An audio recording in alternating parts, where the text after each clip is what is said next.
ಕುಂಜಾರಿಗಿರಿಗೊಂದು ಹರಕೆ ಹೊತ್ತು ನಮಗೆ ಮೂಲ್ಕೆಯಲ್ಲಿ ನಾವು ಹುಟ್ಟಿದ ಮಗ ಇವ. ಅವ ನೋಡಿಕೊಂಡು ನಂದು ವೈಕುಂಠ ಭುಜ ಮಾಡುವಂಥ ಟೈಮ್ ಅದು. ಈಗ ನೋಡಿದರೆ ನಾವು ಅವಂದು ವೈಕುಂಠ ಭುಜ ಮಾಡುವಂಥದ್ದು ಒಂದು ಪರಿಸ್ಥಿತಿ ಬಂದು ಹೋಯ್ತು. ಈಗ ಹೊರಗೆ ಹೋಗ್ಬೇಕಾದ್ರೆ ಹೋಗು, ಮಗುವನ್ನು ನಮ್ಮ ಹತ್ರ ಬಿಡ್ಬೋದಲ್ಲ. ಹೀಗೆ ನೀವು ಮಾಡಿ ಹೋದ್ರೆ ನಾಳೆ ಒಳಗೆ ಏನು ಹೆಚ್ಚು ಕಡಿಮೆ ಅದು ಯಾರು ಜವಾಬ್ದಾರಿ? ಅದು ಸಿಟ್ಟು. ನಾವು ಏನು ಹೇಳಿದ್ರು ಸಿಟ್ಟು. ನಿಂತ್ಕೊಳ್ಳೋ ಆ ಹೋಟೆಲ್ ಬಿಡ್ಲಿ ಇಲ್ಲ ಕುಳ್ಳಿ ಅಂತ ನಾವು ಒಂದು ವೇಳೆ ಅದು ಮಾಡಿದ್ರೆ ಇವತ್ತಿಗೆ ನಾವು ಮಣ್ಣು ತಿನ್ನಬೇಕಾಗ್ತಿತ್ತು. ಏನೋ ಆನ್ಲೈನ್ ಗೇಮಿಂಗ್ ಮಾಡ್ತಾ ಇದ್ದಾನೆ, ಮತ್ತು ಏನೋ ಸ್ವಲ್ಪ ಕುಡಿದು ಬಂದು ಸಿಗರೇಟ್ ಸೇದ್ತಾ ಇದ್ದ. ಹೀಗೆ ಕೆಲವು ಜನ ನೋಡಿದವ್ರು ಹೇಳೋದು ನಮಗೆ ನಿಜವಾಗಿ ಹೇಳ್ತೀನಿ, ನಮಗೆ ಕಾಡು ಕರೀತದೆ, ನಾಡು ಹೋಗು ಅಂತದೆ. ಈಗ ಅವ ಬಂದು ನನ್ನನ್ನು ಇವಳನ್ನು ಕೊಂದಿದ್ರೆ ಒಂದು ನಯ ಪೈಸೆ ಬೇಜಾರಿಲ್ಲ.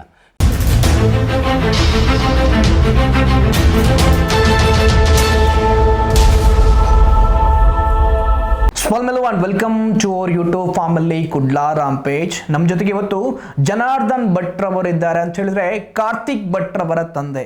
ಸೊ ನಿಮ್ಗೆಲ್ರಿಗೂ ಕೂಡ ಗೊತ್ತಿದೆ, ತನ್ನ ಹೆಂಡತಿ ಮತ್ತು ಮಗುವನ್ನು ಕೊಂದು ತಾನೂ ಕೂಡ ಆತ್ಮಹತ್ಯೆ ಮಾಡಿರುವಂತಹ ಘಟನೆ ಪಕ್ಷಿಕೆರೆಯಲ್ಲಿ ನಡೆದಿರುವಂಥದ್ದು. ಈ ಜನಾರ್ದನ್ ಭಟ್ರ ಹೆಂಡತಿ ಮತ್ತು ಮಗಳನ್ನು ಪೊಲೀಸರು ಅರೆಸ್ಟ್ ಕೂಡ ಮಾಡಿದ್ರು. ಸೊ ಆ ಟೈಮಲ್ಲಿ ನೀವು ಕೂಡ ಇದ್ರೆ ಸರ್, ನಿಮಗೂ ಕೂಡ ಪೊಲೀಸರು ಬರೋಕೆ ಹೇಳಿದ್ರೆ ಹೇಗೆ? ಬರೋಕೆ ಹೇಳಿದರು, ನಾನು ಹೋಗಿದ್ದೆ. ಆದರೆ ಏನೋ ನನ್ನನ್ನು ಕರೀಲಿಲ್ಲ ಅವರು ಒಳಗೆ. ಈ ನನ್ನ ಹೆಂಡತಿಯನ್ನು ಮತ್ತು ಮಗಳನ್ನು ಎನ್ಕ್ವೈರಿ ಮಾಡಲಿಕ್ಕೆ ಅಂತೇಳಿ ಒಳಗೆ ಕರ್ಕೊಂಡು ಹೋದರು ಪೊಲೀಸ್ ಸ್ಟೇಷನಲ್ಲಿ. ನೀವು ಕೂಡ ಪೊಲೀಸ್ ಸ್ಟೇಷನ್ಗೆ ಹೋಗಿದ್ದೆ, ನಾನು ಹೊರಗಿದ್ದೆ. ಇವರು ಎನ್ಕ್ವೈರಿ ಮಾಡಿ ಕಳಿಸ್ಕೊಡ್ತಾರೆ ಅಂತೇಳಿ ಭಾವನೆಯಲ್ಲಿ ಹೋದೆವು ನಾನು. ಅದು ನೋಡಿದರೆ ಅವರನ್ನು ಅರೆಸ್ಟ್ ಅಂತೇಳಿ ಮಾಡಿಬಿಟ್ರು. ಕೇಳಿ ಏನು ಮಾಡಬೇಕು ಅಂತ ಗೊತ್ತಾಗಿಲ್ಲ. ನಾವು ಎಣಿಸ್ಲೇ ಇಲ್ಲ ಹೀಗೆಲ್ಲ ಆಗ್ಬೋದು ಅಂತ ತಲೆಯಲ್ಲೂ ಇಲ್ಲ. ಕರ್ಕೊಂಡು ಹೋಗಿದ್ದು ನಾವು ಪ್ರಾಮಾಣಿಕ ಧರ್ಮದಲ್ಲಿ ಹೋದವರು, ನಮಗೆ ಯಾವ ಇದು ಗೊತ್ತಿಲ್ಲ. ಹೋದ್ವಿ, ಮಾತಾಡಿದ ನಂತರ ಹೀಗೆ ಅಂತೇಳಿ ಸುದ್ದಿ ಆಯ್ತು ಅವ್ರ ಒಳಗೆ. ಇವರಿಬ್ಬರನ್ನು ಅರೆಸ್ಟ್ ಮಾಡ್ಕೊಂಡು ಹೋಗುವಾಗನೇ ಗೊತ್ತು ನಮಗೆ. ಅಂದರೆ ಎಷ್ಟು ಗಂಟೆಗಳ ಕಾಲ ಪೊಲೀಸ್ ಸ್ಟೇಷನಲ್ಲಿ ಇದ್ರಿ ಸರ್? ಸಾಧಾರಣ 2 ಗಂಟೆ ಪೊಲೀಸ್ ಸ್ಟೇಷನ್ನಲ್ಲಿ ಇದ್ದು. ಎಷ್ಟು ಗಂಟೆಗೆ ಹೋಗಿದ್ರಿ? ಬೆಳಗ್ಗೆ 10 ಗಂಟೆ ಹೀಗೆ ಹೋಗಿದ್ದು. ಸಾಧಾರಣ 11:30, 12, 1 ಗಂಟೆ ಮುಟ ಇದ್ವು ಅಲ್ಲೇ. ಮಧ್ಯಾಹ್ನ 1 ಗಂಟೆ ತನಕ. ಓಕೆ, ಮಧ್ಯಾಹ್ನ 1 ಗಂಟೆಗೆ ಅರೆಸ್ಟ್ ಅಂತೇಳಿ ಹೇಳಿದರು. ಆಗ ನಾನು ಕೂಡ ಕಾಲ್ ಮಾಡಿದ್ದೆ ಸರ್, ನೀವು ಹಾಸ್ಪಿಟಲಲ್ಲಿ ಇದ್ರಿ ಅನ್ನುವಂಥ ವಿಚಾರದಲ್ಲಿ ತಿಳಿಸಿದ್ರಿ, ಆಲ್ವಾಸ್ ಹಾಸ್ಪಿಟಲಲ್ಲಿ ಅಂತೇಳಿ. ಏನಾಗಿತ್ತು ಸರ್ ನಿಮಗೆ? ಅದು ನಂದಂದರೆ ಹೈ ಶುಗರ್ ಇತ್ತು. ಅದು ಪ್ರೆಷರ್ ಈಗ ಏನಾದರೂ ಆದರೆ ರಪ್ಪ ಏರ್ತದೆ. ಎದ್ದ ನಂತರ ಒಂದು ಕಾಲಿಂದ ಒಂದು ಬೆರಳು ಸಹಿತ ಗ್ಯಾಂಗ್ರೀನಲ್ಲಿ ಹೋಗಿದೆ. ಮತ್ತು ಮೊನ್ನೆ ನನಗೆ ಒಂದು ಸರ್ಜರಿ ಆಗಿದೆ ಹೊಟ್ಟೆಗೆ. ಹಾಗೆ ಹೆಲ್ತಿ ನಾನು ಏನೂ ಇಲ್ಲ, ಎಂತ ಮಾಡಲಿಕ್ಕಾಗುತ್ತೆ. ಹೀಗೆಲ್ಲ ಆದಮೇಲೆ ಏನು ಹೇಳಬೇಕಂತೆ ಗೊತ್ತಾಗ್ತಾ ಇಲ್ಲ. ಸೊ ಆ ಟೆನ್ಷನಲ್ಲಿ ನೀವು ಸ್ವಲ್ಪ ಹೈ ಆಯಿತು, ಬಿ ಪಿ ಎಲ್ಲ. ಹೌದು. ಸೊ ಹಾಗಾಗಿ ನೀವು ಹಾಸ್ಪಿಟಲ್ಗೆ ಅಡ್ಮಿಟ್ ಆಗಿದ್ದೆ. ಎಷ್ಟು ದಿನ ಇದ್ರಿ ಹಾಸ್ಪಿಟಲಲ್ಲಿ? 1 ದಿನ ಇಡೀ ರಾತ್ರಿ ಟ್ರೀಟ್ಮೆಂಟ್ ಕೊಟ್ಟರು ಅಲ್ಲಿ. ಆ ನಂತರ ಬೆಳಿಗ್ಗೆ ಆಗುವಾಗ ಸ್ವಲ್ಪ ಲೈಟಾಗಿ ಕಡಿಮೆ ಆಗಿತ್ತು. ಆದರೆ ಇತ್ತು ಶುಗರ್, ಫುಲ್ ಏನು ಡೌನ್ ಆಗಲಿಲ್ಲ.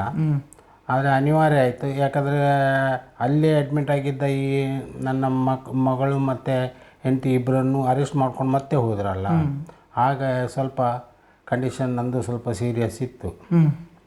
ಆದರೆ ಅನಿವಾರ್ಯ ಅಲ್ಲಿಂದ ಬಿಡುಗಡೆ ಡಾಕ್ಟ್ರ್ ಹತ್ರ ಕೇಳಿ ಹೊರಗೆ ಬಂದೆ ನಾನು. ಎಷ್ಟು ದಿನ ಇದ್ರಿ ಹಾಸ್ಪಿಟಲಲ್ಲಿ? 1 ದಿನ ಫುಲ್. ಸೊ ನೀವು ಇದ್ದ ಬೆಡ್ರೂಮಲ್ಲೇ ನಿಮ್ಮ ಮಗಳು ಮತ್ತು ನಿಮ್ಮ ಹೆಂಡತಿ? ನಾನು ಸಪ್ರೇಟಲ್ಲಿದ್ದೆ. ಓಕೆ. ಅವರು ಒಂದು ಮೂಲೆಯಲ್ಲಿ ಅವರನ್ನಿಬ್ಬರನ್ನು ಹಾಕಿದ್ರು, ನಾನು ಈ ಕಡೆ ಒಂದು ಮೂಲೆಯಲ್ಲಿ ಅಡ್ಮಿಟ್ ಆಗಿದ್ದೆ. ಅವರು ಬಂದು ಏನಾದರೂ ಹೇಳಿದ್ರ ಸರ್ ನಿಮಗೆ ಅಂತ ಹೇಳಿದರೆ? ಯಾರು? ಹೆಂಡತಿ ಮತ್ತು ಮಗಳು? ಇಲ್ಲ, ಅವರು ಪಾಪ ಅನ್ಕಾನ್ಶಿಯಸ್ ಇದ್ದರು. ನನಗೂ ನೋಡಲಿಕ್ಕೂ ಬಿಡಲಿಲ್ಲ ಪೊಲೀಸರು. ಹೋದಾಗೊಮ್ಮೆ ಇಲ್ಲ ನೀವು ಬೆಡ್ ಬಿಟ್ಟು ಹೊರಗೆ ಬರಬೇಡಿ ಅಂದರು. ಹಾಗೆ ನಾನು ಅಲ್ಲೇ ಒಳಗೆ ಕೂತಿದ್ದೆ, ಬೆಡ್ನಲ್ಲೇ ಇದ್ದೆ. ಏನಕ್ಕೆ ನಿಮಗೆ ಅದು ಸರ್ಜರಿ ಆಗಿದೆ ಇದಕ್ಕಿಂತ ಮುಂಚೆ? ಇದಕ್ಕಿಂತ ಮುಂಚೆ ಒಂದು ಹೊಟ್ಟೆಯಲ್ಲಾಗಿತ್ತು, ಆಮೇಲೆ ಹೈ ಶುಗರ್ ಆಗಿ ಗ್ಯಾಂಗ್ರೀನ್ ಆಯಿತು ಕಾಲು. ಹಾಗೆ ಒಂದು ಬೆರಳು ಸಮೇತ ಆಪ್ರೇಷನ್ ಮಾಡಿ ತೆಗೆದಿದ್ದಾರೆ. ನಂತರ ಹೆಲ್ತಿ ಏನು ಸರಿ ಇಲ್ಲ. ನಾನು ಏನು ನನ್ನ ಮಗ ನಾನು ನೋಡ್ಕೋಬೋದು ಅಂತ ಒಂದು ಆಶಾಭಾವನೆ. ನಾವು ಅಂದರೆ 15 ವರ್ಷದಿಂದ ಅವನಿಗೆ ಯಾವ ಜವಾಬ್ದಾರಿನೂ ಕೊಟ್ಟಿಲ್ಲ. ಅವ ಕೆಲಸಕ್ಕೆ 25-26 ವರ್ಷ ಹೋಗೋ ಮುಟನ ಅವನಿಗೆ ಏನೂ ತೊಂದರೆ ಇಲ್ಲ. ನಾವು ಏನು ದುಡಿತಿದ್ವಿ, ಅದರಲ್ಲೇ 3 ಜನದ ಮಕ್ಕಳದ್ದು ಹೊಟ್ಟೆ ತುಂಬಿಸ್ಕೊಂಡು ಹೋಗ್ತಾ ಇದ್ವಿ ನಾವು. ಮೊದಲನೇಳ್ದು ದೇವ್ರ ದಯದಿಂದ ಒಂದು ಮದುವೆ ಆಯಿತು. ಎರಡನೇ ಅವಳದು ಅವರಾಗೆ ಬಂದು ಎಲ್ಲ ಖರ್ಚು ಹಾಕ್ಕೊಂಡು ಅವರು ಒಂದು ಮದುವೆ ಮಾಡ್ಕೊಂಡು ಹೋದರು. ಆ ನಮ್ಮನೆ ಸಂಬಂಧ ನಮಗೆ ಸಿಗಲಿಕ್ಕಿಲ್ಲ. ಕಣ್ಮಣಿ ಗಂಡ. ಮತ್ತು ಅಲ್ಲಿಂದ ಇಲ್ಲಿ ತನಕ ನಮಗೆ ಅವರ ಧೈರ್ಯದಿಂದನೇ ಬದುಕ್ತಾ ಇದ್ದದ್ದು. ಯಾಕಂದರೆ ಮಗನಿಗೆ ಯಾವ ಜವಾಬ್ದಾರಿಯೂ ನಾವು ಕೊಟ್ಟಿರಲಿಲ್ಲ. ಅವ ಒಂದು ಇದರಲ್ಲೇ ಇದ್ದ. ಏನು ಹೊರಗಿನ ಊರಿಗೆ ಹೋಗಿ ಬಂದ ಅವ ಹೈ ಲೈಫು ಇದಕ್ಕೆ ಅಡ್ಜಸ್ಟ್ ಆಗಿ ಹೋಗಿದ್ದವ. ನಮ್ಮನ್ನು ಕೇರ್ಲೆಸ್ ಮಾಡೋದು ಯಾವ ವಿಷಯದಲ್ಲೂ. ಒಂದು ತಂದೆ ಅಂತೂ ಇಲ್ಲ, ತಾಯಿ ಅಂತೂ ಇಲ್ಲ. ನಾವು ಆದರೂ ಒಬ್ಬ ಮಗ ಅಲ್ಲ, ಇವತ್ತಲ್ಲ ನಾಳೆ ಸರಿ ಹೋಗ್ಬೋದು ಅನ್ನೋ ಭಾವನೆಯಲ್ಲಿ ಇದ್ವು. ನಮ್ಮ ಎರಡನೇ ಹಳ್ಳಿಯ ನಮಗೆ ನಮ್ಮ ಪರಿಸ್ಥಿತಿ ಎಲ್ಲ ನೋಡಿ ಪಾಪ ಅಲ್ಲಿ ಬ್ಯಾಂಕ್ ಲೋನ್ ಮಾಡಿ ಒಂದು ಮನೆ ಮಾಡಿ ಕೊಟ್ಟರು. ಕಣ್ಮಣಿಯ ಗಂಡ ಗುರುಪ್ರಸಾದ್ರು. ಅವರು ಮಾಡೋದಲ್ಲ, ಅವ್ರದ್ದು ಧೈರ್ಯ ಇಲ್ಲ. ಆ ಮಗಳು ನಮ್ಮನ್ನು ನೋಡ್ಕೊಳ್ಳೋದಾದ್ರೆ ಇಲ್ಲಾಂದರೆ ನಾನು ಇಷ್ಟು ತನಕ ಪಕ್ಷಿಕರಿ ಇರಲಿಕ್ಕೆ ಸಾಧ್ಯನೇ ಇಲ್ಲ. ಎಲ್ಲ ಪಾಪ ಒಂದು ಮಗನ ಸ್ಥಾನದಲ್ಲಿ ನಿಂತು ಮಾಡಿದ್ದಾರೆ. ಇಬ್ಬರು ಅಳಿಯಂದರು ಇದ್ದಾರೆ, ದೊಡ್ಡವರು, ಎರಡನೇವರು. ಎಂಥ ಒಂದು ದೇವ್ರ ದಯೆಯಿಂದ ಒಂದು ನಮಗೆ ಅನುಕೂಲ ಮಾಡಿಕೊಟ್ರು ಎಲ್ಲ. ಆದರೆ ಪರಿಸ್ಥಿತಿ ಹೀಗೆ ಆಗ್ತದಂತ ನಾನು ಎಣಿಸ್ಲಿಲ್ಲ. ಇವ ಹೈಫೈ ಜೀವನಕ್ಕೆ ಹಿಗ್ಗೋಗಿದ್ದ. ಆ ಮದುವೆ ಆದ ನಂತರ ಯಾಕೆ ಹೀಗೆ ಚೇಂಜ್ ಆದಂತೆ ನಮಗೆ ಗೊತ್ತಾಗಲಿಲ್ಲ. ಮತ್ತು ನಾವು ಮಾಡುವ ವ್ಯವಹಾರ ಅವನಿಗೆ ಖುಷಿ ಇರಲಿಲ್ಲ. ನಾವು ಸಿಂಪಲ್ ಲೈಫ್ ಮಾಡಿಕೊಂಡು ನಮ್ಮಷ್ಟಿಗೆ ನಾವು ಬದುಕಿದವರು. ಸಣ್ಣದು ಅವ ಸ್ವಲ್ಪ ಹೈ ಲೆವೆಲ್ ಥಿಂಕಿಂಗ್ ಮಾಡ್ತಿದ್ದ. ಹೀಗಾಗಿ ಜಾಸ್ತಿ ನಮ್ಮೊಟ್ಟಿಗೆ ಮಿಂಗಲ್ಲೇ ಆಗಲಿಲ್ಲ ಅವ. ಆದರೆ ಆಮೇಲೆ ಮದುವೆ ಆದಮೇಲಂತೂ ಕಂಪ್ಲೀಟ್ ನಮ್ಮನ್ನು ಇದೇ ಮಾಡಿಬಿಟ್ಟ. ಹುಡುಗಿಯ ಬಗ್ಗೆ ನಾನು ಹೇಳೋದಿಲ್ಲ, ಯಾಕಂದರೆ ಪಾಪದವಳು. ಇವನು ಹೇಗೆ ಬೇಕೋ ಹಾಗೆ ಬದುಕಬೇಕಲ್ಲ ಅವಳು. ಒಂದು ಹೆಂಡತಿಯಾಗಿ ಅವಳ ಸ್ಥಾನ ಮಾಡ್ಕೊಂಡಿದ್ಲು. ಇವನೇ ನಮಗೆ ಸರಿ ಇರಲಿಲ್ಲ. ಯಾಕೆ ಈಗ ಆದ, ಯಾಕೆ ಈಗೆಲ್ಲ ಇದು ಮಾಡ್ತಾ ಇದ್ದಾನೆ. ನಮ್ಮ ಕುಟುಂಬದಲ್ಲಿ ನನಗೆ ನಮ್ಮಲ್ಲಿ ಗಂಡು ಮಕ್ಕಳು ಕಡಿಮೆ. ನನಗೆ ಇವ ಒಂದು ಮಗ ಇದಾನಲ್ಲ ಅಂತ ಒಂದು ಖುಷಿ ಇತ್ತು. ಏನು ಮಾಡೋದು, ಈ ಪರಿಸ್ಥಿತಿ ಹೀಗಾಗೋಯ್ತು. ಅಲ್ಲ, ಯಾವ ರೀತಿ ಸಾಕಿದ್ರಿ ಸರ್ ನಿಮ್ಮ 3 ಮಕ್ಕಳನ್ನು? ಇಬ್ಬರು ಹೆಣ್ಮಕ್ಳು, ಒಬ್ಬರು ಕಡೆಯವರವರು, ಇವರು ಕಾರ್ತಿಕ್. ಯಾವ ರೀತಿ ಸಾಕಿದ್ರಿ ಸರ್? ಎಷ್ಟನೇ ವಯಸ್ಸಲ್ಲಿ ನೀವು ಹೋಟೆಲ್ ಮಾಡಿದ್ರಿ? ಮಾಡಿ ನನಗೆ ಸಾಧಾರಣ 32 ವರ್ಷ ಹಿಂದೆ. ನಿಮ್ಗಾಗಿ ಎಷ್ಟು ವಯಸ್ಸಾಗಿತ್ತು? ನನಗೆ ಸಾಧಾರಣ ಒಂದು 30 ಇರ್ಬೋದು. 30 ವರ್ಷ. ನನಗೆ ನನ್ನ ಹೆಂಡತಿ ನನ್ನೊಟ್ಟಿಗೆ ಸೇರಿ ನಾವು ಬದುಕುವ ಅಂತ ಹೇಳಿ ಧೈರ್ಯ ಕೊಟ್ಟಿದ್ದಕ್ಕೆ ಮಾತ್ರ ನಾನು ಹೋಟೆಲ್ ಮಾಡಿದ್ದು. ಪಕ್ಷಿಕೆರೆಯಲ್ಲೇ ಸ್ಟಾರ್ಟ್ ಮಾಡಿದ್ದು ಪಕ್ಷಿಕೆರೆ. ಈಗಲೂ ಇದೆ ಹೋಟೆಲ್? ಅದೇ 32 ವರ್ಷದಿಂದ ಅವಳ ಧೈರ್ಯದಿಂದನೇ ಮಾಡಿದ್ದು. ಆಗ ಕಾರ್ತಿಕಿಗೆ ಎಷ್ಟು ವರ್ಷ ಇತ್ತು? ಅವಾಗ ಇನ್ನು 11. ಅವ ಇಲ್ಲಿ ಪಕ್ಷಿಕೆರೆ ಬರುವಾಗ 4 ತಿಂಗಳ ಮಗು. ಹೋಟೆಲ್ ಮಾಡುವಾಗ ಕಾರ್ತಿಕ್ ಅಂತೇಳಿ ಹೋಟೆಲ್ ಮಾಡುವಾಗ 4 ತಿಂಗಳ ಮಗು. ಸೊ ಆ 4 ತಿಂಗಳ ಮಗು ಇದ್ದಾಗ ನೀವು ಆ ಕಾರ್ತಿಕ್ ಅಂತೇಳಿ ಹೋಟೆಲ್ ಮಾಡಿದ್ದ. ಸೊ ಅಂತೇಳಿದ್ರೆ ಕಾರ್ತಿಕ್ ಅಂತೇಳಿ ಹೆಸರು ಇಡೋಕ್ಕೆ ಕಾರಣ ಏನು? ಕಾರಣ ಅಂದರೆ ಅದೇ ಮಗನ ಹೆಸರು. ಯಾಕಂದರೆ 2 ಮಗಳ ಅಡಿಗಳು ಮದುವೆ ಮಾಡಿ ಕೊಟ್ಟ ಮೇಲೆ ಅವರ ಸ್ಥಳ ಬೇರೆ, ನಮಗೆ ಉಳಿಯೋದು ಮಗ ಅಲ್ಲ ಅಂತ ಒಂದು ಭಾವನೆಯಲ್ಲಿ ಅವನ ಹೆಸರಿನಲ್ಲೇ ಹೋಟೆಲ್ ಓಪನ್ ಮಾಡಿದ್ದು ನಾವು. ಅಲ್ಲ, ಇಬ್ಬರು ಹೆಣ್ಮಕ್ಳು ಅಂತೇಳಿ ಇವರಿಗೇನು ಹರಕೆ ಹೊತ್ತಿದ್ರ ಹೇಗೆ? ಇವರು ಗಂಡು ಮಗು ಹುಟ್ಟಬೇಕಂತೇಳಿ? ಇಲ್ಲ, ನಾವು ಹರಕೆ ಹೊತ್ತಿದ್ದು. 2 ಹೆಣ್ಣು ಅಷ್ಟೇ ಇರೋದಲ್ಲ ಅಂತೇಳಿ ಇವಳು ಇದಕ್ಕೆ ಅಲ್ಲಿ ಒಂದು ಹರಕೆ ಹೊತ್ಕೊಂಡ್ಳು, ಕುಂಜಾರಗಿರಿ. ಅಲ್ಲಿ ನಮ್ಮ ಅತ್ತೆ ಇದ್ದರು. ಅವರು ಮತ್ತು ಇವಳು ಸೇರಿ ಕುಂಜಾರಗಿರಿಗೆ ಒಂದು ಹರಕೆ ಹೊತ್ತು ನಮಗೆ ಮೂಲಿಕೆಯಲ್ಲಿ ನಾವು ಹುಟ್ಟಿದ ಮಗ ಇವ. ಹಾಗೆ ಅವನ ಗಂಡು ಮಗ ಆಗಬೇಕಂತೇಳಿ ಹರಕೆ ಇತ್ತು. ಹಾಗೆ ಒಂದು ಮಗು ಇರಬೇಕು ಅಂತೇಳಿ ಕಡೆಗೆ 3ನೇದ್ದಲ್ಲ ಹೆಣ್ಣಾದರೆ ಅಂತ ಒಂದು ಭಾವನೆಯಲ್ಲಿ ಇದು ಮಾಡ್ತಾ ಇದ್ವಿ. ಏನೋ ದೇವರ ದಯದಿಂದ ಇವ ಹುಟ್ಟಿದ. ಆದರೆ ಅದೇ ದೇವರ ಇದು ಮಾಡಿಬಿಟ್ರಲ್ಲ ಅಂತ ಅಷ್ಟೇ. ಅಂತ ಹೇಳಿದ್ರೆ ಹುಟ್ಟಿದ 4 ತಿಂಗಳಲ್ಲಿ ಒಂದು ಹೋಟೆಲನ್ನು ಕೂಡ ಓಪನ್ ಮಾಡ್ತೀರಿ. ಮಾಡಿದ್ವಿ. ಸೊ ನಮ್ಮ ಮಗ ಕಾರ್ತಿಕ್ ಬಂದ, ಹರಕೆಯಿಂದ ಬಂದಂತಹ ಮಗು ನಮಗೆ ಅದೃಷ್ಟವಂತ, ನಮ್ಮನ್ನು ಚೆನ್ನಾಗಿ ನೋಡ್ಕೊಳ್ತಾನೆ ಅನ್ನುವಂಥ ರೀತಿಯಲ್ಲಿ ಹೋಟೆಲ್ ಆಲೋಚನೆಯಲ್ಲಿ ಏನೇ ಆಗಲಿ ದೇವರು ಕೊಟ್ಟಿರಲ್ಲ ಅಂತ ಒಂದು ಆಲೋಚನೆಯಲ್ಲಿ ನಾವೇನು ಸುಖದಲ್ಲಿ ಯಾರನ್ನೂ ಸಾಕಲಿಲ್ಲ. 3 ಜನನು ಭಾರಿ ಕಷ್ಟ ಬಿಟ್ಟೇ ಸಾಕಿದ್ದು. ಆಡಲಿಕ್ಕೆ ಸಾಮಾನಿಲ್ಲ, ಎಂತ ಇಲ್ಲ. 2 ಹೆಣ್ಮಕ್ಳು ಅವರ ಸ್ವಂತ ಇದರಲ್ಲಿ, ದೊಡ್ಡವಳು ಸ್ವಂತ ಇದರಲ್ಲಿ ಕಲಿತು ಅವಳು ಮದುವೆ ಮಾಡಿಕೊಂಡ್ರು. 2ನೇ ಅವಳಿಗೆ ನಾವು ಕಲಿಸಿದೆ. ಆದರೆ ಅವಳು ಏನು ಮಾಡಿದ್ಲು, ನಮ್ಮ ಪರಿಸ್ಥಿತಿ ನೋಡಿ ಮದುವೆಗೆ ಒಪ್ಕೊಂಡ್ಳು. ಅದು ನಮಗೆ ಸಿಕ್ಕದ್ದು ದೇವರು ಸಿಕ್ಕಾಗೆ ಸಿಕ್ಕರು. ಒಂದು ನಮ್ಮ ಅಳಿಯ ಗುರುಪ್ರಸಾದ್, ಅವರ ಅಣ್ಣ ಭಾಸ್ಕರ್ ರಾವ್, ಮತ್ತೊಬ್ಬರು ಗುರು, ಇವರೆಲ್ಲ ಒಂದು ಬಂದು ನಮ್ಮ ಹತ್ರ ಮಾತಾಡಿದಾಗ ನಮಗೆ ಖುಷಿ ಆಯಿತು. ಯಾಕಂದರೆ ಅಷ್ಟೊಂದು ಪ್ರತಿಷ್ಠಿತ ಮನೆತನ ಅವ್ರದ್ದು. ನಮಗೊಂದು ಧೈರ್ಯ ಆಯಿತು, ನಮ್ಮ ಮಗಳು ಹೋದಲ್ಲಿ ಈ ಕಷ್ಟ ಇಲ್ಲಲ್ಲ, ಇನ್ನು ಮುಂದಾದರೂ ಆ ಒಂದು ಸುಖ ಜೀವನ ಮಾಡ್ತಾಳೆ ಅನ್ನೋ ಅನ್ನೋ ಭಾವನೆಯಲ್ಲಿ ನಮಗೆ ಭಾರಿ ಖುಷಿ ಆಯಿತು. ದೇವರು ಅಷ್ಟು ನಡೆಸಿದ್ರು. ಈಗಲೂ ಅವರೇ ನಮ್ಮನ್ನು ರಕ್ಷಣೆ ಮಾಡ್ತಾ ಇದ್ದಾರೆ. ಹೌದು. ಈಗ ಅದರಲ್ಲಿ ಮಲಗ್ತಾ ಇದ್ದದ ಸರ್, ಆ ಹೋಟ್ಲಲ್ಲೇ, ಸಣ್ಣ ಹೋಟೆಲಲ್ಲೇ? ಯಾವುದು? ನೀವು ಹೇಗೆ ಅಲ್ಲೇ ಮಲಗ್ತಾ ಇದ್ದದ್ದ? ಎಲ್ಲ ಅಲ್ಲೇ ಇತ್ತು. ಹೋಟೆಲ್ನಲ್ಲೇ ನಮ್ಮದು 6 ಜನ ಇದ್ದು ನಾವು, ನನ್ನ ತಾಯಿ ಸೇರಿ 6 ಜನ ನಾವು ಹೋಟೆಲ್ನಲ್ಲೇ ಜೀವನ ಮಾಡಿದ್ದು. ಎಷ್ಟು ರೂಮ್ ಇದೆಯಾ ಅದರಲ್ಲಿ? 2 ರೂಮ್ ಉಂಟು ಒಳಗೆ. ಭಾರಿ ಬಂಗಾರಲ್ಲೇ ಜೀವನ ಮಾಡಿದ್ದು. ಏನು ಮಾಡಲಿಕ್ಕೂ ಆಗಲಿಲ್ಲ. ಮೊದಲನೇ ಮದುವೆ ಆಯಿತಾ, 2ನೇದು ಆಗುವಾಗ ಅವಳದು ಮದುವೆ ಆದ ನಂತರ ಅವ ಹಳೆಯರು ನಮಗೆ ಹೇಳಿದರು, ಮಾವ ಒಂದು ಜಾಗ ತೊಗೊಂಡು ಮನೆ ಕಟ್ತೇನೆ, ನೀವು ಇರಿ, ನಿಮಗೆ ಜೀವನ ಹೋಗಬೇಕಲ್ಲ ಅಂತ. ಹಾಗೆ ಒಂದು ಇದರಲ್ಲಿ ಅವರೊಂದು ಮನೆ ಕಟ್ಟಿ ನಮ್ಮನ್ನು ಸಾಧಾರಣ ಇಷ್ಟು ವರ್ಷನೂ ಸಾಕಿದ್ದು ಅವರೇ. ನೀವು ಪಕ್ಷಿಕ್ಲೆಯಲ್ಲಿ ಇದ್ದಂಥ ಫ್ಲ್ಯಾಟ್ ಅದು? ಹೌದು, ಅದೇ ಫ್ಲ್ಯಾಟ್ ಅದೇ ಇದರಲ್ಲಿ ಮರ್ಡರ್ ಆಗಿರುವಂಥ? ಮರ್ಡರ್ ಆಗೋದು. ಅಂತ ಹೇಳಿದ್ರೆ ನಿಮ್ಮ ಕಷ್ಟ ನೋಡಿ ನಿಮ್ಮ... ಹೌದು, ಅವರು ಅಂದರೆ ಭಾರಿ ಒಂದು ಒಳ್ಳೆ ಮನಸ್ಸಿನವರೆಲ್ಲ. ಈಗ ನನ್ನ ಅಳಿಯ ಅವ್ರಿಗಿಂತ ದೊಡ್ಡವರು ಭಾಸ್ಕರ್ ಅಂತಿದ್ದಾರೆ. ಎಂಥ ಒಂದು ಸಪೋರ್ಟು ಎಲ್ಲದಕ್ಕೂ ನಮ್ಗೆ ಇದು ಮಾಡ್ತಾಯಿದ್ರು ಅವರು. ನಾವು ಮರೆಯುವಾಗೆ ಇಲ್ಲ. ಆ ಮಗಳು ಹಾಗೆ ನಮ್ಮನ್ನು ನೋಡ್ಕೊಳ್ಬೇಕಂತೇಳಿ ಅವಳು ಕೆಲವು ಇದು ಅವಳದು ಆಸೆ ಕಡಿಮೆ. ಅವಳದು ಮನೆ ಕೈ ಆಗಲಿಲ್ಲ, ನಮಗೆ ಮನೆ ಮಾಡಿ ಕೊಟ್ಟಳು. ಅವಳದು ಮನೆ ಇನ್ನಾಗಬೇಕಷ್ಟೆ. ನಮಗೆ ಮನೆ ಸಮೇತ ಎಲ್ಲ ಮಾಡಿ, ಅಪ್ಪ ನೀವು ಅಲ್ಲಿ ಇರಬೇಕು, ಅಪ್ಪ ಅಮ್ಮ ನೀವು ಇದು ಮಾಡಬೇಡಿ, ನಾನಿದ್ದೇನೆ ಅಂತೇಳಿ ಅವಳು ಧೈರ್ಯ ಕೊಟ್ಟು ಇಷ್ಟು ವರ್ಷವೂ ಸಾಕಿದ್ದವ್ರೆ. ಇದು ಇವನ ದೆಸೆಯಿಂದ ಎಂತ ಆಯಿತು, ನಾವು ಯಾಕೆ ಈಗ ಆಗೋದಾ, ಮದುವೆ ಮಾಡಿದ್ದು ನಾವೇ. ಒಂದು ಸಣ್ಣ ಪ್ರಾಯದಲ್ಲಿ ಇದಾಗಲಿ ಅಂತೇಳಿ ಒಂದು ಇದು ಮಾಡಿ ಏನು ಫಾರಿನ್ನಿಂದ ಬಂದಂದ್ರೆ ಹೈಫೈ ಜೀವನಕ್ಕೆ ಹೋಗಿಬಿಟ್ಟ. ಅಲ್ಲ, ಈಗ ಎಷ್ಟನೇ ಕ್ಲಾಸ್ ತನಕ ಕಲ್ತಿದ್ರು ಇವರು? ಏನು ಕಲ್ತಿದ್ರು ಇವರು BPM ಆಗಿದೆ. ಅಂದರೆ ನಿಮ್ಮ ಖರ್ಚಲ್ಲಿ? ಹೌದು, ಕಂಪ್ಲೀಟ್ ಆಗಿ. ಕಷ್ಟ ಇತ್ತ ಸರ್ ಆಗ? ಭಾರಿ ಕಷ್ಟ. ಸಾಲ ಮೂಲ ಮಾಡಿ ದೊಡ್ಡವಳ ಮದುವೆಗೂ ಸಮೇತ ಸ್ವಲ್ಪ ಸಾಲ ಎಲ್ಲ ಆಯಿತು. ಆದರೆ 2ನೇ ಮದುವೆಗೆ ಏನಿಲ್ಲ, ದೇವ್ರದಿಂದ ಹೇಗೆ ಹೂ ಎತ್ತಿದಾಗೆ ಹೋಯಿತು. ಅಲ್ಲಲ್ಲ, ಇವ್ರನ್ನ ಕಾರ್ತಿಕನ್ನು ಕಳಿಸ್ಬೇಕಾದ್ರೆ ಎಷ್ಟು ಕಷ್ಟ ಇತ್ತು ಅಂತೇಳಿ? ಎಜುಕೇಷನ್ ಟೈಮಲ್ಲಿ? ಎಜುಕೇಷನ್ ಟೈಮ್ನಲ್ಲಿ ಭಾರಿ ಕಷ್ಟನೇ. ಆದರೆ ಅವನದು ಕಾಲೇಜ್ ಫೀಸ್ ಇದಕ್ಕೆಲ್ಲ ಏನು ತೊಂದರೆ ಇರಲಿಲ್ಲ. ನಾವು ದುಡಿತಾ ಇದ್ವಲ್ಲ, ಆ ಸಣ್ಣ ಅಮೌಂಟ್ ಆವಾಗ ಅದನ್ನೆಲ್ಲ ನಾವೇ ಅಡ್ಜಸ್ಟ್ ಮಾಡಿ ಅವನಿಗೆ BBM ಮುಟ ಮತ್ತು MBA 1 ವರ್ಷ ಮಾಡಿಸಿದ್ವು. ಆ MBA 2ನೇ ವರ್ಷ ಆಗುವಾಗ ಹೊರಗಿಂದ ಕಾಲ್ ಬಂತ, ನಾನು ಹೋಗ್ತೇನೆ ಅಂದವ. ಹಾಗೆ MBA ಆದಮೇಲೆ ಹೊರ ಊರಿಗೆ ಹೋದವ. ಹೋದ್ಮೇಲೂ ನಮಗೆ ಭಾರಿ ಒಂದು ಧೈರ್ಯ ಇತ್ತು, ಏನಾದರೂ ಆಗ್ಬೋದು, ನಮಗೊಬ್ಬ ಮಗ ಈಗ ಹೋದಲ್ಲ ಅಂತ. ಸೊ ಒಂದು 1.5 ವರ್ಷ ಹಣನೂ ಒಂದು ಸ್ವಲ್ಪ ಸ್ವಲ್ಪ ಕಳಿಸ್ತಿದ್ದ. ಇಲ್ಲಿ ಕೆಲವು ಹಣ ತೊಗೊಂಡೋಗಿದ್ದ ಕೈ ಸಾಲ ಮಾಡಿಕೊಂಡು. ಕಡೆಗೆ ಕಳಿಸುವಾಗ ಒಮ್ಮೆ ನಮಗೆ ಹೇಳ್ತಿದ್ದ, ಅವ್ರಿಗೆ ಅಷ್ಟು ಕೊಡಿ, ಇವ್ರಿಗೆ ಇಷ್ಟು ಕೊಡಿ, ಅವ್ರಿಗೆ ಇಷ್ಟು ಕೊಡಿ ಅಂತೇಳಿ.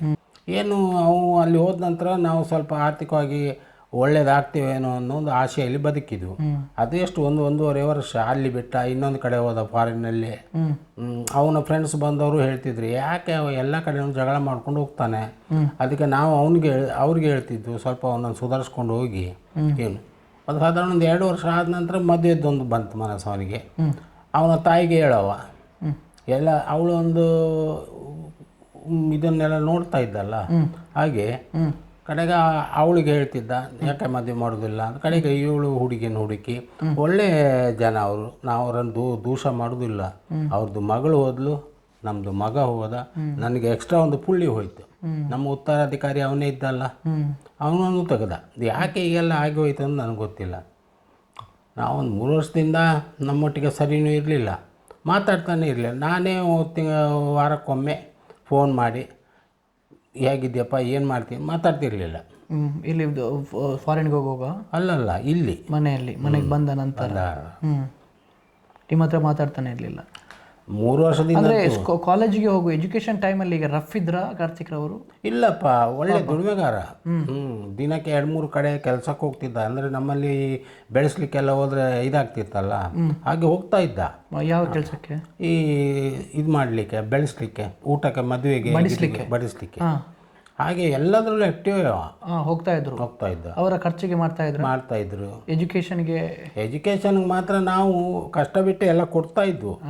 ಏನು ಖರ್ಚಿಗೆ ಬಾಕಿದ್ದ ಒಂದು ಸ್ವಲ್ಪ ಖರ್ಚು ಜಾಸ್ತಿ. ಆಡ್ಲಿಕ್ಕೆ ಹೋಗ್ಬೇಕು, ಇದು ಮಾಡಬೇಕು, ಅದೆಲ್ಲ ಜಾಸ್ತಿ ಇತ್ತು ಒಂದು. ಮತ್ತೆ ಆಗ ಈ ಊಟ ಬಡಿಸ್ಲಿಕ್ಕೆಲ್ಲ ಹೋಗ್ತಿದ್ದ ಪಾರ್ಟ್ ಟೈಮ್ ಆಗಿ. ಸೊ ರಫ್ ಏನಿರಲಿಲ್ಲ ಆ ಟೈಮಲ್ಲಿ? ಆ ಟೈಮ್ನಲ್ಲಿ ಏನಿಲ್ಲ, ಸಾಫ್ಟ್ ಇದ್ರು. ನೀವು ನಂಬ್ತೀರಾ ಬಿಡ್ತೀರಾ, ಮದುವೆಯಾಗಿ 6 ವರ್ಷ 3 ವರ್ಷ ಆಗಿ ಮೂಟ ನಮಗೇನು ಗೊತ್ತಾಗಲಿಲ್ಲ. ಮದುವೆ ಆಗುವ 3 ವರ್ಷ ತನಕ ತುಂಬ ಸಾಫ್ಟ್ ಆಗಿದ್ರು. ಸಾಫ್ಟೇ ಅವನಟ್ಟಿಗವ ಖರ್ಚು ಅಂದರೆ ಒಂದು ವಿಷಯ ಏನಂದರೆ ನಾವು ಯಾವ ವಿಷಯದಲ್ಲೂ ಅವ್ನು ಕೇಳ್ತಿರ್ಲಿಲ್ಲ. ಹಣ ಏನು ಮಾಡಿದಿ, ಎಲ್ಲಿಟ್ಟಿದ್ದಿ, ಆ ಬಂಗಾರ ಅದು ಇದೆಲ್ಲ ಅವನೇ ಮಾಡಿಸ್ಕೊಂಡು ಆರ್ನಮೆಂಟು, ಕೈಗೆ ಬ್ರೇಸ್ಲೆಟ್ ಅಂತಿದ್ದ, ನೆಕ್ಲೆಸ್, ನಮಗೆ ಯಾವುದು ಅಷ್ಟು ಮಾಡಿಕೊಡುವಷ್ಟು ಯೋಗ್ಯತೆಯೂ ಇರಲಿಲ್ಲ. ಅವನೇ ಮಾಡ್ಕೊಂಡು ಅವನೇ ಖರ್ಚು ಮಾಡ್ಕೊಂಡು ಅವನೇ ಇದ್ದ. ಏನು ಕೊಟ್ಟರೆ ಒಂದು 500 1,000 ರೂಪಾಯಿ ನಮಗೊಮ್ಮೆ ಕೊಡ್ತಿದ್ದ ಅಲ್ಲಿಂದ ಬಂದ ಮೇಲೆ. ನಾವು ಮತ್ತು ಅವನ ಹತ್ರ ಜಾಸ್ತಿ ಎಕ್ಸ್ಪೆಕ್ಟೇಷನ್ ಮಾಡಲಿಲ್ಲ. ಯಾಕಂದರೆ ಸಣ್ಣ ಹುಡುಗ, ಇನ್ನೂ ಪ್ರಾಯ ಕಡಿಮೆ, ಜವಾಬ್ದಾರಿ ಬರಬೇಕು, ಅವನ ಜವಾಬ್ದಾರಿ ಅವನು ನೋಡಿಕೊಂಡ್ರೆ ಸಾಕು, ಇದೆಲ್ಲ ಭಾವನೆಯಿಂದ ನಾವು ಯಾವ ವಿಷಯದಲ್ಲೂ ಕೇಳಲಿಲ್ಲ. ನನಗೆ ಅವ ನೋಡಿಕೊಂಡು ನಂದು ವೈಕುಂಠ ಭುಜ ಮಾಡುವಂಥ ಟೈಮ್ ಅದು. ಈಗ ನೋಡಿದರೆ ನಾವು ಅವನದು ವೈಕುಂಠ ಭುಜ ಮಾಡುವಂಥದ್ದು ಒಂದು ಪರಿಸ್ಥಿತಿ ಬಂದು ಹೋಯ್ತು. ಇದಕ್ಕಿಂತ ಹೆಚ್ಚಿಗೆ ನಮಗೆ ಏನು ಬೇಕು? ಅಲ್ಲ, ನಿಮಗೆ ನೀವು ಮಾತು ಬಿಟ್ಟದ್ದು ಯಾಕೆ ಅಂತೇಳಿ. ಮಾತಂದರೆ ಅವನದು ಕೋಪ ಜಾಸ್ತಿ. ತಾಯಿ ಮೇಲೆ ಕೋಪ, ನನ್ನ ಮೇಲೆ ಕೋಪ, ಕೋಪ ಕಂಟ್ರೋಲೇ ಆಗ್ತಿರ್ಲಿಲ್ಲ ಅವನಿಗೆ. ಮಾತ್ರ ಮಗ ಅಲ್ಲ, ನಾವು ಯಾವುದು ಬಾಯಿ ಬಿಟ್ಟು ಹೇಳಲಿಲ್ಲ, ಮುಚ್ಕೊಂಡೇ ಹೋಗಿದ್ದ. ಆದಷ್ಟು ಅವ ಸುಧಾರಿಸ್ಲಿ ಅಂತೇಳಿ. ಲಾಸ್ಟು ಈಗ 2-3 ವರ್ಷದಿಂದಂತೂ ನಮ್ಮೊಟ್ಟಿಗೆ ಸಂಪರ್ಕನೇ ಇಲ್ಲ. ಗುರುಪ್ರಸಾದ್ ಅವ್ರು ಮಾತಾಡ್ಬೇಕಾದ್ರೆ ಹೇಳ್ತಾ ಇದ್ರು, ಅದು ಮಗುವಿನ ವಿಚಾರದಲ್ಲಿ ಏನೋ ಹೊರಗೆ ಹೋಗಿದ್ರು ಅವರು, ಬೀಗ ಹಾಕಿ ಅಂದರೆ ಅದೊಂದು ದುಸ್ವಭಾವ. ಅವನದಿಂಥ ಸ್ವಭಾವದಲ್ಲಿ ಹೊರಗೆ ಹೋಗುವಾಗ ಬಾಗಿಲು ಲಾಕ್ ಹಾಕಲಿಕ್ಕೆ ಶುರು ಮಾಡಿದ. ಎಲ್ಲಿ ಮುಟ ಅಂದರೆ ಮಗು ಒಳಗೆ ಅಳ್ತಾ ಉಂಟು. ಒಂದು ದಿನ ನಾನು ನೋಡ್ತೇನೆ, ಮನೇಲಿ ಬೀಗ ಹಾಕಿ ಹೋಗಿದ್ದಾನೆ, ಒಳಗೆ ಮಗು ಅಳ್ತಾ ಉಂಟು. ಎಂತ ಮಾಡೋದು, ಬೀಗ ಹೊಡೆಯುವುದ? ಆ ಮಗುಗೆ ಸಮಾಧಾನ ಮಾಡಲಿ ನಾನು ಹೇಳ್ತಾ ಇದ್ದೆ, ಬಾಬು ನಾನು ಇದ್ದೇನೆ, ಏನು ಅಳ್ಬೇಡ. ಅದು ಮಗು ಮಾರೆ. ಕಡೆಗೆ ಇಷ್ಟೊತ್ತಿಗೆ ಬಂದವನಿಗೆ ನಾನು ಒಂದು ಮಾತು ಹೇಳಿದೆ, ನಿನಗೆ ಹೊರಗೆ ಹೋಗ್ಬೇಕಾದ್ರೆ ಹೋಗು, ಮಗುವನ್ನು ನಮ್ಮ ಹತ್ರ ಬಿಡ್ಬೋದಲ್ಲ. ಹೀಗೆ ನೀವು ಮಾಡಿ ಹೋದ್ರೆ ನಾಳೆ ಒಳಗೆ ಏನು ಹೆಚ್ಚು ಕಡಿಮೆ ಅದು ಯಾರು ಜವಾಬ್ದಾರಿ? ಅದು ಸಿಟ್ಟು. ನಾವು ಏನು ಹೇಳಿದರೂ ಸಿಟ್ಟು, ಬುದ್ಧಿ ಹೇಳಿದರೂ ಸಿಟ್ಟು, ಬೇರೆ ಏನಂದರೂ ಸಿಟ್ಟೆ. ಸಂಬಂಧದಲ್ಲಿ ಯಾರೂ ಬೇಡ ಅಂತಾನೆ ನಮಗೆ ಹೇಳ್ತಿದ್ದ. ಅಡುಗೆ ಬೇರೆ ಬೇರೆ ಯಾಕೆ ಮಾಡೋಕ್ಕೆ ಸ್ಟಾರ್ಟ್ ಮಾಡಿದ್ರು? ಅಡುಗೆ ನಾವು ಮಾಡಿದ್ದ ಅವ್ನು ಊಟ ಮಾಡ್ತಿರಲಿಲ್ಲ. ನಾವು ಹೋಟೆಲ್ನಿಂದ ತಂದು ನಾವು ಇದು ಮಾಡಿದರೆ ಅವನಿಗೆ ಅದೆಲ್ಲ ಆಗೋದಿಲ್ಲ. ಅವನ ಹೆಂಡತಿಗೆಲ್ಲ ಹೈಫೈ ಬೇಕು. ಕಡೆಗೆ ಹೊರಗಲಿಂದ ತಂದು ಆ ರೂಮ್ನಲ್ಲೇ ತಿನ್ನಲಿಕ್ಕೆ ಶುರು ಮಾಡಿದರು. ನಾವು ಮಾಡಿಟ್ಟು 2-3 ದಿವಸ ಹಾಳಾದ ನಂತರ ನಾವೆಂತ ಮಾಡಿದ್ವಿ, ನಮ್ಮಷ್ಟಿಗೆ ನಾವು ಮಗುಗೂ ಸಹಿತ ನಾವೇನಾದರೂ ಕೊಟ್ಟರು ಸಿಟ್ಟು, ಕೊಡಬಾರ್ದು ಅಂತೇಳಿ ಆ ಮಗುಗೆ ಪೆಟ್ಟು ಕೊಡ್ತಿದ್ದ. ನಮಗೆ ಇದೆಲ್ಲ ನೋಡಲಿಕ್ಕೆ ಆಗ್ತದೆ. ಕಡೆಗೆ ನಾವು ಇವಳು ಕೈ ಮುಗಿದ್ಲು, ಬೇಡಪ್ಪ ಮಗು ನೀ ಅಲ್ಲೇ ಇರು, ನಮ್ಮಿಂದ ನೀ ಪೆಟ್ಟು ತಿನ್ಬೇಡ ಅಂತೇಳಿ ಮಗು ಸಮೇತ ನಮ್ಮ ಹತ್ರ ನಾವು ಬಂದರು. ಅವ ಇಲ್ದಾಗ ನಗ್ತಿದ್ವಿ ಅದನ್ನು ನೋಡಿ. ಅವ ಇದ್ದಾಗಂತೂ ನಮ್ಮ ಹತ್ರ ಬಿಲ್ಕುಲ್ ಬಿಡ್ತಿರ್ಲಿಲ್ಲ. ಅದು ಏನು ದೇಶ, ಯಾಕೆ ಈಗ ಮಾಡ್ತಿದ್ನೋ ನಮ್ಗೆ ಗೊತ್ತಿಲ್ಲ. ಕಂಪ್ಲೀಟ್ ಅವನನ್ನು ಚೇಂಜೇ ಮಾಡಿಬಿಟ್ಟಿದ್ರು. ಏನು ಮಾಡೋದು? ಅಂದರೆ ಮದುವೆ ಆಗುವ 3 ವರ್ಷ ತನಕ ಚೆನ್ನಾಗಿದ್ರು, 3 ವರ್ಷದ ನಂತರ ಈ ರೀತಿ ಚೇಂಜಸ್ ಆಯಿತು. ಯಾಕೆ ಅಂತ ಹೇಳಿದ್ರೆ ದುಡ್ಡು ಕಡಿಮೆ ಆಯ್ತಾ? ದುಡ್ಡೆಲ್ಲ ಅಲ್ಲ, ಅವ್ನಿಗೇನಾಯಿತು, ಫಾರಿನ್ನಲ್ಲಿದ್ದು ಬಂದವಲ್ಲ, ಇಲ್ಲಿ ಯಾವುದೇ ಕೆಲಸಕ್ಕೆ ಹೋದ್ರು ಅವನಿಗೆ ಸಂಬಳ ಕಡಿಮೆ ಆಗೋದು. ನಾವು 32 ವರ್ಷ ಜೀವನ ಮಾಡಿದ್ದೇವೆ, ಎಷ್ಟು ಹಾಸಿಗೆ ಉಂಟು ಅಷ್ಟೇ ಉದ್ದ ಚಾಚಿದ್ದೇವೆ. ನಾವು ಸಾಲಾಗಿಲ್ಲ ಅಂತೇಳಿ ಮಾಡಿದರೆ ನಮಗೆ ರಾತ್ರಿ ನಿದ್ದೆ ಬರ್ತಿರ್ಲಿಲ್ಲ. ನಾವು ಅವನಿಗೆ ಹೇಳಿದೆ, ಎಲ್ಲಾದರೂ ಒಂದು ಕೆಲಸ ನೋಡ್ಕೊ, ಇದು ಮಾಡು, ಅವಳನ್ನು ಬೇಕಾದರೆ ಕೆಲಸಕ್ಕೆ ಕಳಿಸು, ಮಗುವನ್ನು ನನ್ನ ಹೆಂಡತಿ ನೋಡ್ಕೊಳ್ತಾಳೆ ಮಾರೆ, ಅವಳ ಅಜ್ಜಿ ಅಲ್ಲ. ಇದೇ ಇಲ್ಲ, ಎಲ್ಲಕ್ಕೂ ವಿರುದ್ಧ ನಾವು ಮಾತಾಡಿದ್ರೆ ಅದು ತಪ್ಪೇ. ಎಂತ ಮಾಡಲಿಕ್ಕಾಗ್ತದೆ? ನಮ್ಮ ಟೈಮೇ ಸೋಲು. ಇನ್ನು ಇವತ್ತಲ್ಲ ನಾಳೆ ಸುಧಾರಿಸ್ತಾನೆ, ಒಳ್ಳೇದಾಗ್ತದೆ ಅನ್ನೋ ಭಾವನೆಯಿಂದ ನಾವು ಬಾಯಿ ಮುಚ್ಕೊಂಡು ಕೂತ್ಬಿಟ್ವಿ. ದೊಡ್ಡ ತಪ್ಪು ಮಾಡಿಬಿಟ್ರು ನಾವು. ಮತ್ತೊಂದು ಆರೋಪ ಏನಂತ ಹೇಳಿದರೆ ಸರ್, ಅಲ್ಲಿ ಆ ಫ್ಲ್ಯಾಟ್ ಇದೆ ಅಲ್ವಾ, ನಿಮ್ಮ ಕಣ್ಮಣಿಯವರ ಗಂಡ ಮಾಡಿಕೊಟ್ಟಂಥ ಫ್ಲ್ಯಾಟ್ ಅಂತ ಹೇಳ್ತಾ ಇದ್ದಾರೆ. ಆದರೆ ಅವರು ಏನು ಹೇಳ್ತಾ ಇದ್ದಾರೆ ಅಂತ ಹೇಳಿದರೆ, ಅದು ಕಾರ್ತಿಕ್ ರವರ ನಿಮ್ಮದೇ ಫ್ಲ್ಯಾಟ್, ಜನಾರ್ದನ್ ಭಟ್ರವರ ಫ್ಲ್ಯಾಟ್ ಅಂಥೇಳಿ ಅವನು ತಿಂಗಳ ದುಡ್ಡು ಕಳಿಸ್ತಾ ಇತ್ತಾ ಫ್ಲ್ಯಾಟಿಗೆ, ಏನೋ ಇದಕ್ಕೆ. ಅಲ್ಲ, ನಾನು ಹೇಳೋದು, ನನ್ನ 32 ವರ್ಷ ಜೀವನದಲ್ಲಿ ಒಂದು 3 ಸೆಂಟ್ ಜಾಗ ನಾನು ಮಾಡಲಿಲ್ಲ. 32 ವರ್ಷ ನಾವು ಇಬ್ಬರು ಗಂಡ ಹೆಂಡತಿ ದುಡ್ದಿದ್ದೇವೆ. ಒಂದು ಸ್ಥಳ ಆಗಲಿ ಅಥವಾ 1-2 ಸೆಂಟ್ ಜಾಗ ಸಹಿತ ನಾವು ಮಾಡಲಿಲ್ಲ. ನಮಗೆ ಪಂಚಾಯತಿಯವರಿಗೆ ನಾವು ರಿಕ್ವೆಸ್ಟ್ ಮಾಡ್ತಾಯಿದ್ದು, ಒಂದು 3 ಸೆಂಟ್ ಜಾಗ ಆದರೂ ಕೊಡಿ ಅಂತೇಳಿ. ಇವಳು ಪಾಪ ಪಂಚಾಯತಿಗೆ ರಿಕ್ವೆಸ್ಟ್ ಮಾಡ್ತಿದ್ಲು, ನಮ್ಮನ್ನು ಒಂದು ಮನೆ ಮಾಡಿ ನೀವು ಇಲ್ಲಿ ಇರಿ ಮಾವ ಅಂತ. ಹೌದು ಪಾಪ, 50-60 ಲಕ್ಷ ಲೋನ್ ಮಾಡಿ ನಮಗಲ್ಲಿ ಮನೆ ಮಾಡಿ ಕೊಡ್ತಿದ್ದಕ್ಕೆ ನಾವು ಆ ಫಲ ಅವ್ರಿಗೆ ಕೊಡೋದ? ಇವ ಏನು ಕೊಟ್ಟಿದ್ದಾನೆ? 1-1.5 ವರ್ಷ ದುಡ್ದು ಬಂದು ಏನು ಹಣ ಕೊಡ್ತಾನೆ ಇವನು? ಅಲ್ಲ, ಆ ಫ್ಲಾಟ್ ನಿಮ್ಮ ಹೆಸರಲ್ಲಿ ಇದೆ ಅಂತ ಹೇಳಿ ಇಲ್ಲ ಇವರು ಲೋನ್ ಕಟ್ಟೋಕೆ ದುಡ್ಡು ಕಳಿಸ್ತಾ ಇದ್ರು ಅಂತೇಳಿ. ಇಲ್ಲ ಅದು ಮಾಡಿದ್ದೇ ನಾನು ಹಳೆಯ, ಅವನ ಹೆಸರಲ್ಲೇ ಲೋನ್ ಉಂಟು. ಅವ ನಮ್ಮದು ಇನ್ಸ್ಟಾಲ್ಮೆಂಟ್ ಅಂತ ಏನಾದ್ರು ಕೊಡ್ತಾ ಇದ್ವಾ? ಏನಿಲ್ಲ. ಮತ್ತು ಹೇಗೆ ಒಂದಾಗ್ತದೆ? ಈಗ ನಮ್ದಾಗಿದ್ರೆ ನಾವು ಗರ್ವದಿಂದ ಹೇಳ್ತೀವಿ ನಮ್ಮದು ಜಾಗ ಅದ ಅಂತೇಳಿ. ನಮ್ದು ಅಲ್ಲಪ್ಪ, ದೇವರಿಗೆ ಸರಿಯಾಗಿ ಹೋಗಬೇಕು.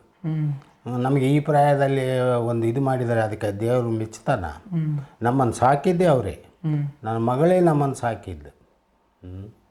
ಯಾವತ್ತಾದರೂ ಕಾರ್ತಿಕ್ ರೋಡ್ ಹೇಳಿದ್ರ ಪಾಪ ಇನ್ನು ದುಡಿಯೋದು ಸಾಕು, ನಾನು ಅವನನ್ನು ನಂಬಿ ಒಂದು ಹೇಳಿದ, ಅಪ್ಪ ನಿಂಗಳು ಆ ಹೋಟೆಲ್ ಬಿಡಲಿ, ಇಲ್ಲಡ್ಕೊಳ್ಳಿ ಅಂತ. ನಾವು ಒಂದು ವೇಳೆ ಅದು ಮಾಡಿದ್ರೆ ಇವತ್ತಿಗೆ ನಾವು ಮಣ್ಣು ತಿನ್ನಬೇಕಾಗ್ತಿತ್ತು. ಯಾಕೆಂದರೆ ನಮ್ಮ ಬೇರೆ ದಾರಿ ಇಲ್ಲ. ನಾವು ಮಾಡ್ತಾ ಇದ್ದದ್ರಲ್ಲಿ ನಮಗೊಂದು ಖರ್ಚಿಗೆ ಏನಾದರೂ ದೇವ್ರು ಕೊಟ್ಟರೆ ಅದರಲ್ಲಿ ಬರ್ತಿತ್ತು. ನಮ್ಮ ಖರ್ಚು ನಾವು ಮಾಡ್ಕೊಂಡು ಹೋಗ್ತಿದ್ವಿ. ಈಗ ಹೇಳಿದ ಅಂತೇಳಿ ನಾನು ಬಿಟ್ಟು ಕೊಟ್ಟಿದ್ರೆ ನನ್ನನ್ನು ಯಾರು ನೋಡ್ತಿದ್ರು? ನಾನು ಆರೋಗ್ಯನೂ ಸರಿ ಇಲ್ಲ. ಇವತ್ತಿಗೂ ನಮ್ಮನ್ನು ರಕ್ಷಣೆ ಮಾಡಿದ ನಮ್ಮ ಅಳಿಯನೇ. ಏನೋ 2 ಅಳಿಯಂದ್ರೆ ಉಳಿದಾರೆ, ಇವತ್ತಿಗೂ ನಾವು ಒಂದು ಜೀವನ ಮಾಡ್ತಾ ಇದ್ದೇವೆ. ಅಲ್ಲ, ಆ 3 ವರ್ಷದ ನಂತರ ಏನಾಯಿತು ಅಂತೇಳಿ ಅವರ ಮೈಂಡ್ ಚೇಂಜ್ ಆಗೋಕ್ಕೆ ಕಾರಣ ಏನು ಅಂತೇಳಿ? ಅದು ಮದುವೆ ಆಗಿದ್ದೇ ಕಾರಣ ಅಂತ ಹೇಳ್ಬೋದು. ಇವಳು ಒಳ್ಳೆ ಹುಡುಗಿ, ಅವಳ ಬಗ್ಗೆ ನಾವೇನು ಹೇಳಲಿಕ್ಕಿಲ್ಲ. ಅವನನ್ನು ಚೇಂಜ್ ಮಾಡಬೇಕಿತ್ತು. ಅವಳೇನು ಮಾಡಿದ್ಲು, ಏನು ಮಾಡಿದ್ರು ಅದಕ್ಕೆ ಸಪೋರ್ಟ್ ಮಾಡಿದ್ಲು. ಅವ ತಪ್ಪು ಮಾಡ್ತಾ ಇದ್ದಾನೆ ಅಂತ ನಾನೇ ಹೇಳಿದ್ದೆ ಅವಳಿಗೆ. ಅವಳು ಅದಕ್ಕೂ ಅವನಿಗೆ ಸಪೋರ್ಟ್ ಮಾಡೋದು, ಅವನಿಗೆ ಸ್ವಲ್ಪ ಇದು ಮಾಡೋದು, ಹೀಗೆ ಮಾಡಿದರು ಹಾಗೆ ಮಾಡಿದರು ಅಂತ ಹಚ್ಚಿಕೊಟ್ಲು. ಅದೇನಾಯಿತು, ಅವನಿಗೆ ಮೆಂಟಲಿ ಸ್ಟ್ರೇನ್ ಆಯಿತು. 3 ವರ್ಷದಿಂದ ನಮ್ಮೊಟ್ಟಿಗೆ ಮಾತೊಂದು ಬಿಟ್ಬಿಟ್ಟ. ನಾವು ಕರೆದ್ರೂ ಮಾತಾಡೋದಿಲ್ಲ, ಫೋನ್ ಮಾಡಿದರೆ ಎತ್ತೋದಿಲ್ಲ. ಮತ್ತು ಅವನ ಪಾಡಿಗೆ ಅವ ಬರ್ತಿದ್ದ. ಇನ್ನು ಕಣ್ಣೆದ್ರಿಗೆ ಮಗ ಇರಲಿ ಅನ್ನೋ ಒಂದೇ ಭಾವನೆಗೆ ನಾನು ಸುಮ್ಮನೆ ಇದ್ದೆ. ಯಾಕಂದರೆ ಮಾತಾಡಿದರೆ ಈಗ ಏನಾದರೂ ಆಗಿದೆ ಅಲ್ಲ, ಇದೇ ಅವ ಮುಂದೆನೂ ಮಾಡ್ಕೊಳ್ಳೋ ಚಾನ್ಸ್ ಉಂಟು ಅಂತೇಳಿ ಒಂದು ಧೈರ್ಯ, ಹೆದರಿಕೆ. ಏನಾದರೂ ಮಗ ನಾಳೆ ಇದಾದರೆ ಎಂತ ಮಾಡೋದು?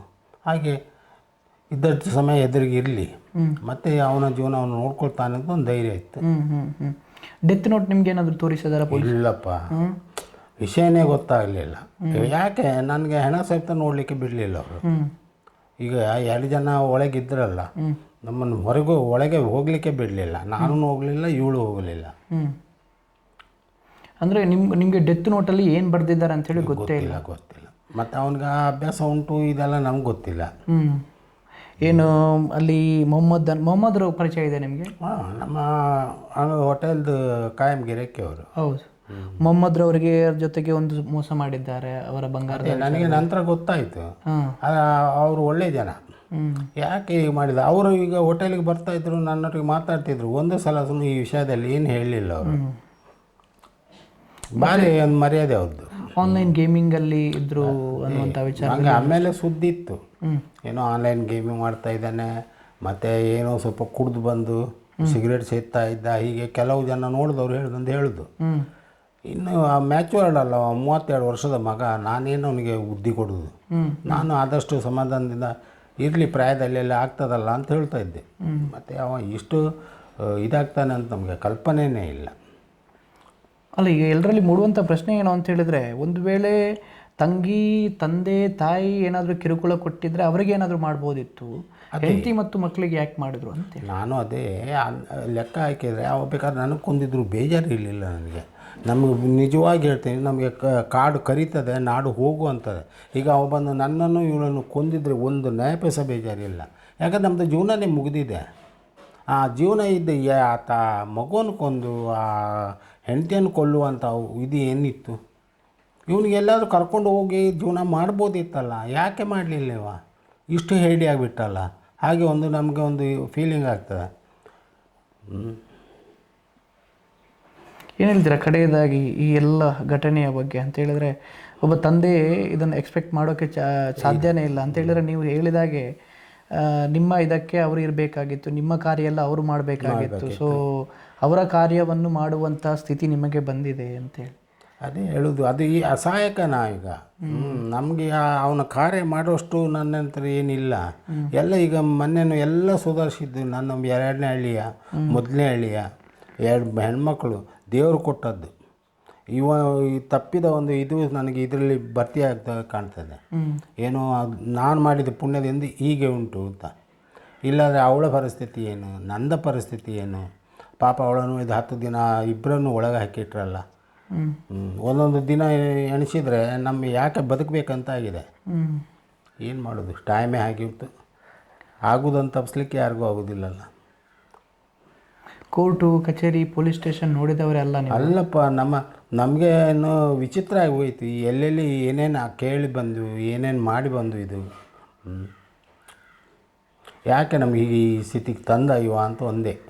ಈಗ ಈ ಘಟನೆ ಆದ ನಂತರ ನಮಗೆ ಧೈರ್ಯ ಕೊಟ್ಟಿದ್ದು ಊರವರು. ನನಗೆ ಒಬ್ಬೊಬ್ಬರು ಬಂದು ಒಂದು ಮಾತಾಡುವಾಗ ನನ್ನ ಹೆಂಡ್ತಿದ್ದು ಫ್ರೆಂಡ್ಸು ಎಲ್ಲರೂ ಬಾಯಿ ಬಿಟ್ಟು ಸಮೇತ ನಿಮ್ಮ ಇದರಲ್ಲಿ ಮಾತು ಕೊಟ್ಟರು ಅವರು, ನಾವು ನಿಮ್ಮೊಟ್ಟಿಗಿದ್ದೇವೆ ಅಂತೇಳಿ.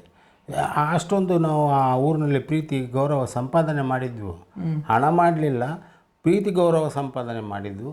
ಅದಕ್ಕೂ ಈಗ ಆಗೋಯ್ತಲ್ಲ ಅಂತ ಅಷ್ಟೇ ಬೇಜಾರು. ಆ ಪ್ರೀತಿ ಕೂಡ ಈಗ ಮಗನಿಂದ ಸಿಗಬೇಕಾಗಿತ್ತು, ಅದು ಸಿಗಲಿಲ್ಲ. ಸೊ ಮಗ ನೋಡ್ಕೊಳ್ಬೇಕಿತ್ತು, ನೋಡ್ಕೊಳ್ಳಿಲ್ಲ. ಒಂದು ವೇಳೆ ಈ ರೀತಿ ಮಾಡೋದಿದ್ರೆ ಅಟ್ಲೀಸ್ಟ್ ಆ ಮಗುವನ್ನಾದರೂ ನಾವು ಸಾಕ್ತಾ ಇದ್ವಿ ಅಂತ. ಅದೇ ಹೇಳೋದು, ನನ್ನ ಈ ಮಗಳಾದರೂ ಸಾಕ್ತಿದ್ಲು, ಆ ಮಗಳಾದರೂ ಸಾಕ್ತಿದ್ಲು. ಯಾರಾದರೂ ಮಗುವನ್ನೊಂದು ಬಿಟ್ಟು ಹಾಕೋ ಮಾತೇ ಅಲ್ಲ. ಹಾಗೆ ಆಗಬಾರ್ದಿತ್ತು, ಆಗಿ ಹೋಯ್ತಲ್ಲ. ಇವತ್ತು ಎಲ್ಲ 3 ಜನ ಹೋದ್ರಲ್ಲ, ಎಂತ ಮಾಡೋದು ಇನ್ನು. ಸೊ ಇನ್ನೂ ಸರಿಯಾಗಿ ಪೊಲೀಸ್ ತನಿಖೆ ಆಗಬೇಕು ಅಂತ ಅಷ್ಟೇ. ಏನಾದರೂ ಇದ್ದರೆ ಇದಕ್ಕೆ ಜಸ್ಟಿಸ್ ಸಿಗಬೇಕು, ನ್ಯಾಯ ಸಿಗಬೇಕು ಅಂತ ಹೇಳಿದ್ರೆ ಸರಿಯಾದ ಪೊಲೀಸ್ ತನಿಖೆ ಆಗಬೇಕು. ಸೊ ನಿಮ್ಮಂಥ ಅಮಾಯಕರನ್ನು ಬಲಿಪಶು ಮಾಡುವಂಥದ್ದಲ್ಲ ಅಂತ. ಅದೇ. Okay sir, thank you so much. So ಇದಿಷ್ಟು ಕಾರ್ತಿಕ್ ಭಟ್ ಅವರ ತಂದೆ ಜನಾರ್ದನ್ ಭಟ್ ಅವರು ಮಾತಾಡುವಂಥ ಮಾತು. ಅವರು ಹೇಳುವಾಗ ನನಗೂ ಕೂಡ ಬೇಸರ ಆಯಿತು. ಏನು ಅಂತ ಹೇಳಿದರೆ, ನಮ್ಮ ಮೇಲೆ ಏನಾದರೂ ದ್ವೇಷ ಇದ್ದರೆ, ನನ್ನ ಹೆಂಡತಿ ನನ್ನ ಮೇಲೆ ಏನಾದರೂ ದ್ವೇಷ ಇದ್ದರೆ ನಮ್ಮನ್ನೇ ಸಾಯಿಸಿ ಹೋಗ್ತಾ ಇದ್ದ. ಯಾಕಂತೇಳಿದರೆ ನಮ್ಮದು ಜೀವನ ಎಲ್ಲ ಇಲ್ಲಿಗೆ ಎಂಡಾಗಿದೆ, ಜಾಸ್ತಿ ದಿನ ಬದುಕುವಂಥದ್ದು ಇಲ್ಲ. ಸೊ ಆ ಮಕ್ಕಳು ಮತ್ತು ಹೆಂಡತಿಯನ್ನು ಯಾಕೆ ಸಾಯಿಸಿದ್ರು ಅನ್ನುವಂಥ ವಿಚಾರದಲ್ಲಿ. ಸೊ ಹಾಗಾಗಿ ಒಂದಷ್ಟು ತನಿಖೆ ಆಗಬೇಕು, ಕೂಲಂಕುಷವಾಗಿ ತನಿಖೆ ಆಗಬೇಕು. ಪೊಲೀಸರಿಗೂ ನಾನು ಮನವಿ ಮಾಡುವಂಥದ್ದು ಇದರ ಬಗ್ಗೆ, ಯಾತಕ್ಕೋಸ್ಕರ ಕೊಂದ ಅನ್ನುವಂಥ ಯಕ್ಷ ಪ್ರಶ್ನೆ ಎಲ್ರಿಗೂ ಕೂಡ ಇದ್ದೇ ಇದೆ. ಅಂದರೆ ಮಗುವನ್ನು ಕೂಡ ಕೊಂದು, ಹೆಂಡತಿಯನ್ನು ಕೂಡ ಕೊಂದು, ತಾನೂ ಕೂಡ ಆತ್ಮಹತ್ಯೆ ಮಾಡಿಕೊಂಡಿದ್ದಾಳೆ ಅಂತ ಹೇಳಿದ್ರೆ ಏನೋ ನಡೆದಿದೆ ಇದರ ಒಳಗಡೆ, ಏನೋ ನಡೆದಿದೆ. ಒಂದು ವೇಳೆ ಸಾಲದ ಸುಳಿಗೆ ಹಾಕಿಕೊಂಡಿದ್ರಾ, ಅದರಿಂದ ಹೊರಬರೋಕ್ಕಾಗಿಲ್ವಾ, ಅದರಿಂದಾಗಿ ಹೆಂಡತಿ ಮತ್ತು ಈ ಗಂಡನ ನಡುವೆ ಜಗಳ ಆಯಿತಾ, ಜಗಳ ಆಗಿದ್ದು ತಾರಕಕ್ಕೇರಿ ಕೊಲ್ಲುವಂಥ ಮಟ್ಟಿಗೆ ಹೋಯ್ತಾ ಅನ್ನುವಂಥ ವಿಚಾರದಲ್ಲಿ ಮತ್ತು ಬೇರೆ ರೀತಿಯ ತನಿಖೆ ಕೂಡ ಆಗಬೇಕು.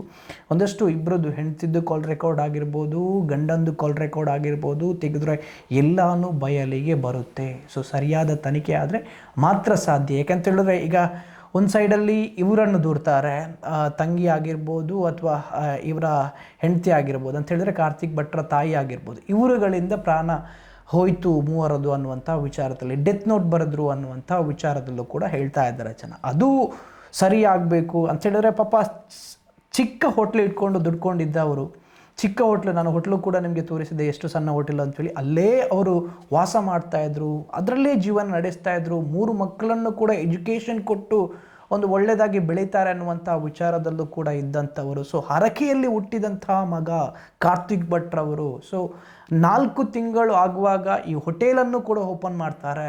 ಅದೃಷ್ಟ ಇರುವಂಥ ಮಗ ಬಂದ. ಸೊ ಅದಕ್ಕೋಸ್ಕರ ಅವನ ಹೆಸರಲ್ಲಿ ಒಂದು ಹೋಟೆಲನ್ನು ನಾವು ಇಡ್ತೀವಿ ಅನ್ನುವಂಥ ವಿಚಾರದಲ್ಲೂ ಹೋಟೆಲನ್ನು ಕೂಡ ಓಪನ್ ಮಾಡ್ತಾರೆ.